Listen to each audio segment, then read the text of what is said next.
আসসালামু আলাইকুম রহমতুল্লাহ। আল্লাহ সুবহানাহু ওয়া তাআলা বলেন যে দিন ইসলাম পূর্ণাঙ্গ পরিপূর্ণ এবং রাসূল করিম সাল্লাল্লাহু আলাইহি সাল্লাম বলছেন, আমি কি তোমাদের নিকটে আল্লাহ সুবহানাহু ওয়া তাআলা কর্তৃক প্রদত্ত দায়িত্ব পৌঁছে দিতে পেরেছি কি? ক্বালা নাম, অবশ্যই আপনি পৌঁছে দিয়েছেন। সেই রাসূল সাল্লাল্লাহু আলাইহি সাল্লাম বলছেন, আদ-দুআ হুয়াল ইবাদা, আদ-দুআউ হুয়াল ইবাদা, দোয়াই হচ্ছে ইবাদত। তাহলে ইবাদত করতে হলে যে পথ পদ্ধতি নিয়ম রীতি আছে, সেটা কি মুহাম্মদ সাল্লাল্লাহু আলাইহি সাল্লাম বলেননি যে এই দোয়াটা, এই ইবাদতটা কিভাবে করতে হবে? তাহলে সেই ইবাদত, সেই দোয়া কিভাবে করতে হবে, কোন দিকে করতে হবে, কি নিয়মে করতে হবে তিনি বলে দেননি, দেখাননি?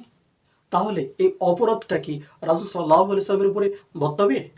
আশ্চর্য বিষয়। আল্লাহ সুবহানাহু ওয়া তাআলা বলেন, তোমরা আমাকে ডাকো, আমি তোমাদের ডাকে সাড়া দিব। সেভাবে মুহাম্মদ সাল্লাল্লাহু আলাইহি ওয়াসাল্লাম বলছেন, তোমরা আল্লাহ সুবহানাহু ওয়া তাআলার কাছে চাও। যদি কেউ না চায়, আল্লাহ সুবহানাহু ওয়া তাআলা রাগান্বিত হন, তিনি রাগ করেন। তাহলে বান্দা চাইবে, সেই দোয়ার মধ্যে, সেই চাওয়ার মধ্যে আসলে কি ভায়া মাধ্যম লাগে, না সরাসরি আল্লাহ সুবহানাহু ওয়া তাআলার কাছে চাইতে হবে? সেই পদ্ধতিকে মুহাম্মদ সাল্লাল্লাহু আলাইহি ওয়াসাল্লাম দেখাই দেননি, বলেননি? মুহাম্মদ সাল্লাল্লাহু আলাইহি ওয়াসাল্লাম বলছেন, ইবাদত কবুলের শর্ত আছে। যার দোয়া কবুল হবে না, তার খাদ্য এবং পানীয় এবং বস্ত্র যদি হারাম থাকে, তাহলে তার দোয়া কবুল হবে না। তাহলে কবুল হওয়ার না হওয়ার বিষয়ে মুহাম্মদ সাল্লাল্লাহু আলাইহি ওয়াসাল্লাম বলেছেন, এবং তিনি বলে দিয়েছেন কোন নিয়মে করতে হবে। দোয়ার নিয়ম আছে, নীতি আছে।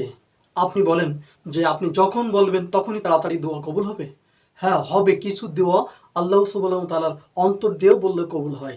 এমনিতে ইশারাও আল্লাহ সুবহানাহু ওয়া তাআলা কবুল করেন, কিন্তু শর্ত আছে, কিছু নিয়ম আছে, নীতি আছে।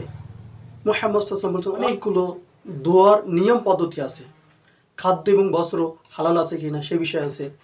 দোয়া করার পূর্বে সালাত আদায় করতে হয়, সাদাকা করতে হয়, কিছু দান করতে হয়। কোনো দোয়ায় হাত তোলা লাগে, কোনো দোয়ায় হাত তোলা লাগে না।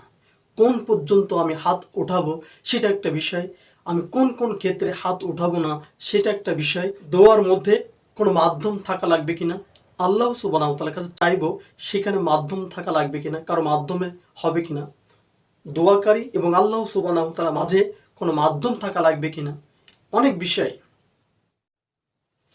খাস অন্তরে দোয়া করতে হবে, কোন দিকে ফিরে আমি দোয়া করব সেটা একটা বিষয়।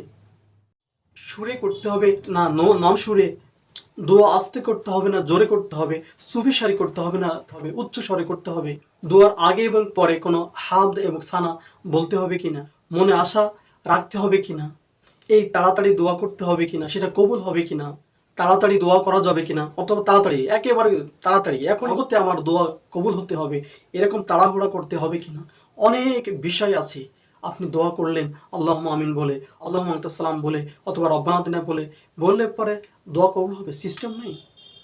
অবশ্যই মুহাম্মদ সাল্লাল্লাহু আলাইহি ওয়াসাল্লাম পথ পদ্ধতি দেখিয়ে গেছেন, সেটা করেন দোয়া কবুল হবে, সেইভাবে করেন দোয়া কবুল হবে ইনশাআল্লাহ।